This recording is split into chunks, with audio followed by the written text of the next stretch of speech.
Alright everyone, my name is Dylan Hunt, and today I'm here again with another box opening for Caster Chronicles, as well as a little bit of an explanation about what's been going on in the world of Force of Will and Caster Chronicles, and what's going on going forward. So, we got 3 boxes of Magical Girl Raising Project. And I'm going to be opening them today individually. They won't be for sale. These ones, well, actually, I shouldn't say that. Some of them are going to be for sale. I'm going to be purchasing a bunch of them to try and complete my collection. There's only a couple of them that I'm missing. Some of them I'm missing a couple. Some of them I'm missing a lot. So we're going to dig into it. A lot of you may have heard Caster Chronicles is splitting off from Force of Will. And this has been kind of a thing that's been going on for a while. That's why there's been such a long delay in sets. The last one, I believe, was August or July that came out. And the new set's not coming out. We're getting started back in February, and we're getting a booster pack in March. If anyone doesn't know, these code cards, or these little cards here, are what they use to do peg shelving in Japan. So it's really cool that they include that. These are the exact packages that they ship to Japan as well. So, kind of got mixed feelings about Caster splitting off onto its own. The biggest thing for me is that we don't know what distribution is going to be like after. So right now we have a lot of easy ways to get it because everyone that carries Force of Will carries Caster Chronicles because it's published by Force of Will. However, if they split off into their own company, that will not be the case. And it's really hard to say what that means, because maybe just as many companies will pick it up and it'll be available through all the same distribution channels that you can get Force of Will. Ooh! Wow. Really didn't expect that. I was not expecting it a secret at all. So it might be carried by the same amount of people, or it might not be carried by very many at all. Maybe only one can get it. I do know they are planning to continue printing Caster Chronicles in English, and they did say to me on Twitter a few times, I tweeted directly to their director as well as to their corporate page, that they're really happy to keep making product for North America, and they're glad to see that we still like it here. So I don't think the company is planning on getting rid of the game anytime soon in the English market, but it's definitely not a guarantee that it's going to be carried anywhere specifically, whether it's even available in Canada or the US, or even North America in general, is entirely dependent if the distributors can actually work out a deal with the new company, because it's very hard for distribution deals to be worked out, and all that stuff is a lot of logistics. So this is the Energize for the set. I'm really glad I got that secret. That one's definitely going to be up for grabs. I'm not a huge fan of the blue cards in this set. I'm really just out to try and get a collection completed.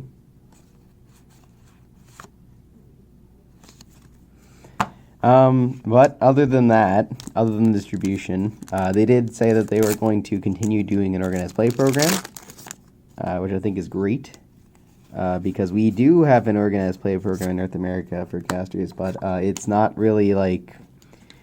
It's literally just promos, and up until last month, it was literally the vendors or the distributors would send promos to the stores, and that was only if you're registered with Force of Will. Before that, they just sent them to the distributors, and the distributors ended up with tons of these things, like just a ridiculous quantity that they didn't know what to do with. So a lot of times stores didn't get any, and the stores that did get some got a lot of them, which was... not a good scenario, because if you're a player and you want a promo and you can't get any, and then the other stores get 100 of them, it just doesn't really paint a good picture for the company. So they recently redid that promo system for Force of Will, so now the stores sign up directly and they get shipped the promos directly. And I did get a couple of those new caster promos. Apparently in one of the, oh come on, 2 secrets, 2 boxes, wow. Apparently I'm very lucky, because these are not that frequent. You don't usually get that many secrets. So yeah, they just rehauled the program, so you get something directly, and I got the promos, but most other stores did not. I know a couple of guys over in Mexico who signed up for the program or listed Force of Will promos, which is obviously a big mix-up because they don't really play Force of Will over at that store. They sign up solely to get the Caster Chronicles promos, and it's a big deal when they don't get them. So hopefully they got that worked out. I know Rob's been doing a really good job. There's just been a lot of kerfuffle with the company lately. And I doubt they have any use to keep the promo cards, given that the companies are splitting. So there's just really no reason to keep the promo cards with Rob. So I'm hoping he sends them all out to all the stores that need them. And going forward, as long as they handle the OP program properly, I think this is a really good step for the company. So the big things that were my concern, like I mentioned, were distribution. If they can't get a distribution deal worked out, it's going to be extremely hard to get the English product. I don't think anyone's going to really want to import it from Singapore, so that'll basically kill the game. If they do get distribution worked out, the OP program needs to be solid as well, because again, the way that promos have been handled up to this point have not been ideal. Beyond that, they need to promote the game. I think that's probably the biggest reason that they're splitting off from Force of Will, is that they want to further promote the game to markets, and that's something that they've been doing a lot in Japan, but not necessarily in North America.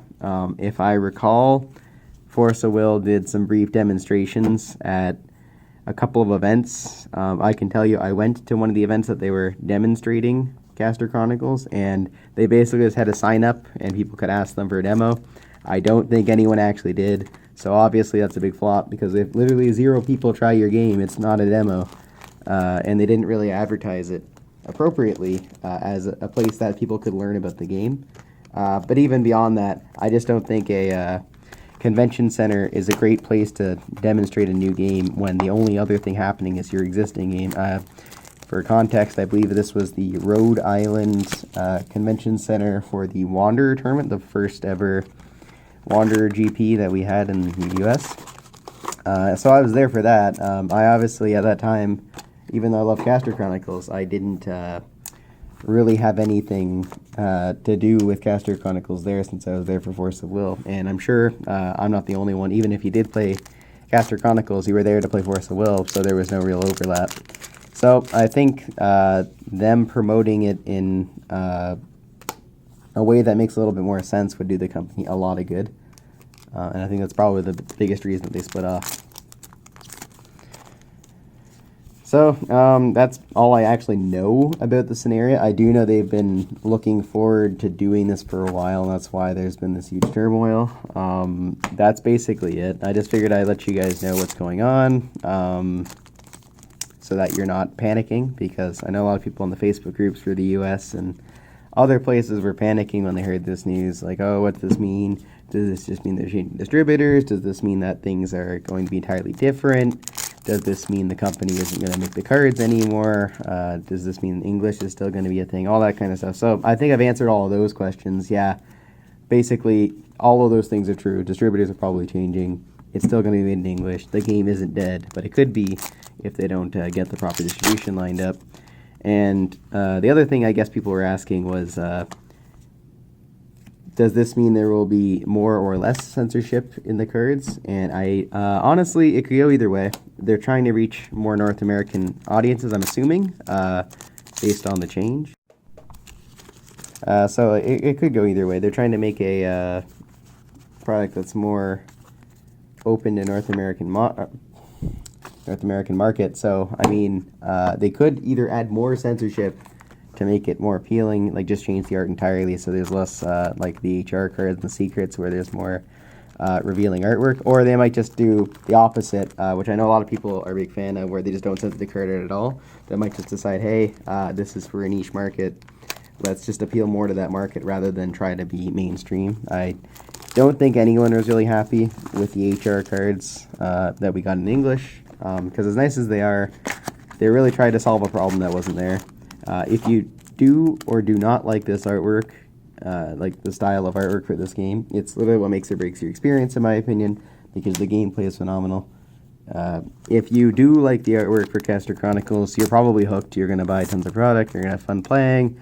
You're just going to have a really good time. If you don't, I don't really think there's anything that I or anyone else can do to change your opinion. You're just not going to like the game. That's basically how I feel. So by releasing these HR and secrets that are censored, they're really appealing to no one, because people who like the artwork are really upset that you censored it. And the people that don't like the artwork still don't like the artwork. It's very lewd to them, and they just don't like it. So I really don't think they appealed to anyone properly. And I think that the company, as a new company, will need to actually make a decision whether they're going to go all in one way or the other. Because right now, the secrets really just don't appeal as well to any of the audiences they're trying to reach. It was basically a compromise no one asked for. So this is the last box. And the Energize from that. I'm going to be doing more Force of Will videos going forward, including discussion and such, but I just figured, given all the stuff that had just happened with casters, it was a good time for me to do this box opening, which I've been wanting to do for a while, and to get the air cleared about what's happening. This is my first rant video, but I think it made a little bit more sense to combine it with the box opening video, so I had something to discuss while this was all going on. Alright, so that's the end of the opening. I think I did extremely well. 2 secrets is pretty incredible. Can't say I really expected to do so well there. I'm not really collecting secrets or HRs for this set, but I am collecting these little box topper chibis, so that's really nice. So I'm going to cut for now. I'm going to put together what I've got out of my collection, and I'll show you what I got. Alright, so let's go through what I've got. Obviously the goal was to get full place of every card. We're pretty close. There's just a couple casters that we're missing.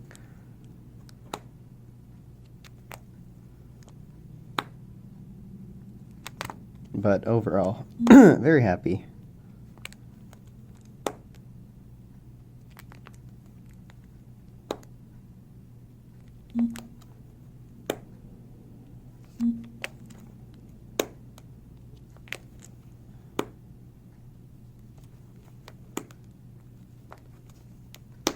And at the back, I got a couple coins, probably fill out the other ones, but goal for these guys to have one of each of the chibis, so I'm not quite there yet. Got a long ways to go in that respect, but that's probably a long-term goal. Short-term goal is the full play set.